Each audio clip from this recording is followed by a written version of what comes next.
오늘 저희들 함께 보실 하나님 말씀은 사도행전 9장 1절에서 9절입니다. 사울이 주의 제자들에 대하여 여전히 위협과 살기가 등등하여 대제사장에게 가서 다메섹 여러 회당에 가져갈 공문을 청하니, 이는 만일 그 도를 따르는 사람을 만나면 남녀를 막론하고 결박하여 예루살렘으로 잡아오려 함이라. 사울이 길을 가다가 다메섹에 가까이 이르더니 호련히 하늘로부터 빛이 그를 둘러 비추는지라. 땅에 엎드러져 들음에 소리가 있어 이르시되, 사울아, 사울아, 네가 어찌하여 나를 박해하느냐? 주여, 누구시니까? 나는 네가 박해하는 예수라. 너는 일어나 시내로 들어가라. 네가 행할 것을 네게 이룰 자가 있느니라. 같이 가던 사람들은 소리만 듣고 아무도 보지 못하여 말을 못하고 서 있더라. 사울이 땅에서 일어나 눈은 떴으나 아무것도 보지 못하고 사람의 손에 끌려 다메섹으로 들어가서 사흘 동안 보지 못하고 먹지도 마시지도 아니하니라. 사울은 참 변화되기 어려운 사람이었습니다. 그는 엄격한 바리새파, 유대주의 배경에서 자라났습니다. 히브리인 중에 히브리인이었으며 그는 누구보다도 학문을 많이 연구했던 그런 사람입니다. 집안 배경도 좋았고 그는 뭐 하나 부족함이 없었습니다. 그러다 보니까 고집도 셌고 나름의 철학, 나름의 생각 때문에 예수 믿기가 쉽지 않았습니다.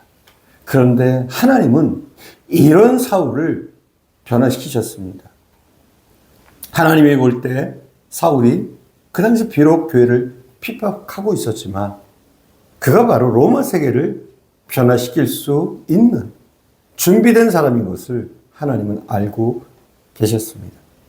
하나님은 사울을 향한 놀라운 계획을 가지고 계셨습니다. 3절을 봉독하겠습니다. 사울이 길을 가다가 다메섹에 가까이 이르더니 호련히 하늘로부터 빛이 그를 둘러 비추는지라. 살기가 등등한 사울의 발걸음을 아무도 멈추게 할 수 없었습니다. 누가 그런 사울을 변화시킬 수 있겠습니까? 그렇기 때문에 하나님은 사울을 향한 놀라운 이벤트를 준비해 놓으셨습니다. 사울이 다메섹에 가까이 오게 됐을 때 갑자기 하늘에서 태양보다 더 밝은 빛이 사울과 그의 일행을 비추게 됩니다. 깜짝 놀란 사울이 땅에 엎드러지게 됩니다. 그에게 비친 그 빛이 얼마나 강렬했던지 그만 사울은 눈이 멀고 말았습니다. 그리고 하늘로부터 이런 소리가 났습니다. 사울아, 사울아, 내가 어찌하여 나를 핍박하느냐. 여러분, 이 음성은 보통 음성이 아닙니다. 사울의 삶을 송두리째 흔들어 놓는, 그의 삶을 바꿔놓는 주님의 음성이었습니다. 이 일은 아무도 변화시킬 수 없을 것 같은 그의 존재, 그를 존재 밑바닥으로부터 흔들어 놓는 하나님의 사건이었습니다. 사울은 빛을 보았고 음성을 들었습니다.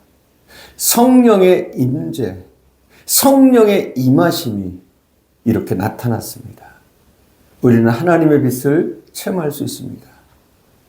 마치 어둠에 빛이 비추는 것처럼 내 영혼에 강력한 성령의 빛이 우리에게도 비칠 수 있습니다. 그것은 이것이구나, 영적 깨달음일 수도 있습니다. 또는 성령님이 내 마음을 만지셔서 나도 모르게 눈물이 터져 나오고 내가 얼마나 잘못 살았는지, 내가 서 있는 자리가 얼마나 어긋난 자리인지 마음 깊이로부터 깨닫고 회개가 일어나는 그런 일일 수도 있습니다.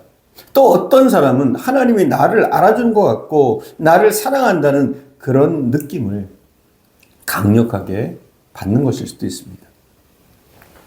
저는 오늘 여러분들에게 이런 경험이 있기를 축원드립니다. 하나님의 빛을 체험하고 하나님의 음성을 이 아침에 우리가 듣게 되기를 바랍니다. 근데 여기에서 우리가 한 가지 사실을 묵상할 수 있습니다.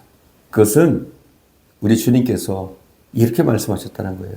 내가 어찌하여 나의 교회를 핍박하느냐? 또는 내가 어찌하여 나의 제자들을 핍박하느냐? 라고 하지 않고 주님이 뭐라고 말씀하셨어요? 어찌하여 나를 핍박하느냐? 이렇게 물으셨다는 거예요. 여러분 보십시오. 사도행전 8장 3절에서 사울이 교회를 진멸할 때 이렇게 말하고 있습니다. 본문 1절에서도 제자들에 대하여 여전히 위협과 살기가 등등하여 이렇게 말하고 있습니다. 사울은 교회를 핍박했습니다. 제자들을 핍박했습니다. 그런데 예수님은 어찌하여 나를 핍박하느냐 물으셨습니다. 사실 사울은 예수님을 만난 적도 없습니다. 또 예수님을 대놓고 욕한 적도 없습니다. 단지 예수 믿는 사람을 핍박했고 교회를 기분 나쁘게 생각했습니다. 그러나 주님은 교회를 핍박한 것, 믿는 자를 욕하는 것이 바로 나를 핍박하고 나를 욕하는 것이라고 말씀하고 계십니다. 예수님은 제자들과 자신을 동일시하고 있습니다. 교회와 자신을 동일시하고 있습니다. 그러므로 우리는 알아야 합니다. 성도들은 망하지 않습니다. 교회는 무너지지 않습니다. 왜냐하면 우리 주님이 함께 하시기 때문에 절대로 망하지 않습니다. 교회는 주님의 몸입니다. 우리는 그 몸의 지체입니다. 우리와 자신을 동일시하시는 주님의 놀라운 말씀을 여러분 들으시기를 바랍니다. 우리가 총등 군인 5명을 이길 수 있습니까? 아니, 한 명이라도 제대로 이길 수 있습니까? 없습니다. 어떻게 약한 우리가 이길 수 있겠습니까? 그러나 사실 이길 수 있습니다.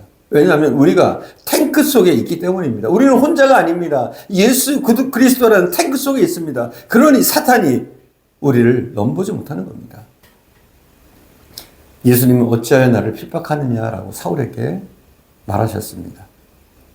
여러분을 괴롭히는 악한 영들에게 또 어려운 환경을 향해서 내가 어찌하여 누구누구를 핍박하느냐 이렇게 말씀하시지 않고 어찌하여 나를 핍박하느냐라고 말하고 있음을 여러분 기억하시기를 바랍니다. 만왕의 왕이신 예수 그리스도께서 저와 여러분과 함께 하십니다. 어떤 환경, 어떤 존재도 우리를 넘어뜨릴 수 없습니다. 왜냐하면 주님께서 우리와 함께 하셔서 주님이 함께 하시는 우리는 믿음으로 나가기만 한다면 반드시 승리할 수밖에 없습니다. 5절에 보면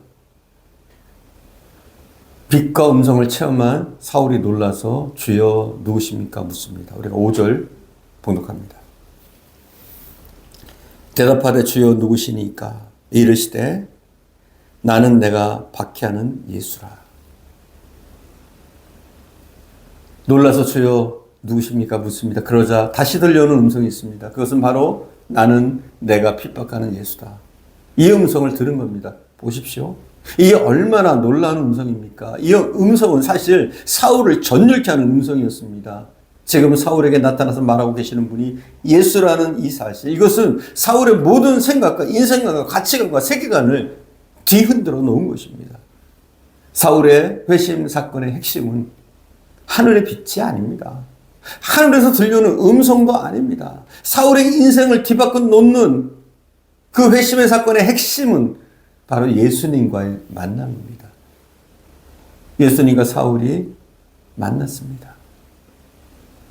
주여 누구십니까? 바울이 묻습니다.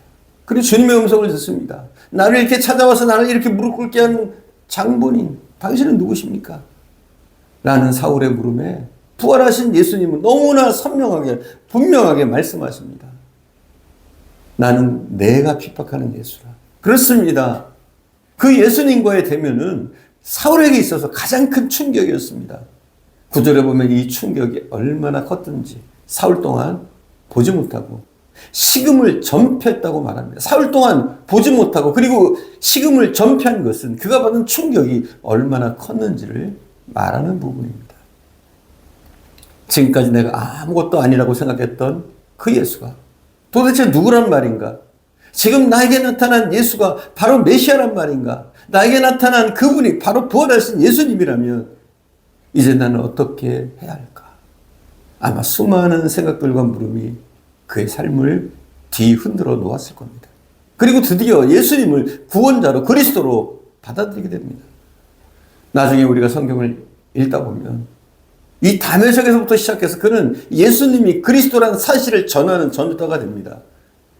그는 목숨을 걸고 주의 복음을 전합니다. 오직 예수밖에 없는, 예수만 바라보는 예수 그리스도의 증인이 됩니다. 사랑하는 주님, 주님의 능력이라면, 주의 계획이라면, 주의 은혜라면 변화되지 못할 사람이 없는 줄 믿습니다. 우리가 사랑하는 주님, 아직 믿지 않는 부모와 형제를 위해서 간절한 마음으로 기도하게 하시고 내 이웃을 향해서 기도하게 하옵소서. 나 혼자라면 넘어지겠지만 우리 주님이 함께 하신다는 사실을 믿으면서 흔들리지 않게 하옵소서. 그 어떤 마귀의 공격과 환경과 상황의 공격에도 우리 교회는 무너지지 않고 또 우리의 삶은 무너지지 않는 줄 믿습니다. 예수 그리스도와 함께하는 나는 강력한 하나님의 군사인 줄 믿습니다. 이것을 믿고 담대히 세상 앞에 서게 하시고 이것을 믿고 담대하게 바울처럼 복음을 증거할 수 있는 저희들 되어지게 하옵소서. 변화된 바울이 주의 복음 전도자가 된 것처럼 우리도 복음의 확신을 가지고 믿지 않는 자들에게 온전히 복음을 전할 수 있는 전도자가 되어줄 수 있도록 사랑하는 주님 역사옵소서. 오늘도 함께 하신 주님께 감사드리며 우리 구주 예수님의 이름으로 기도드립니다. 아멘.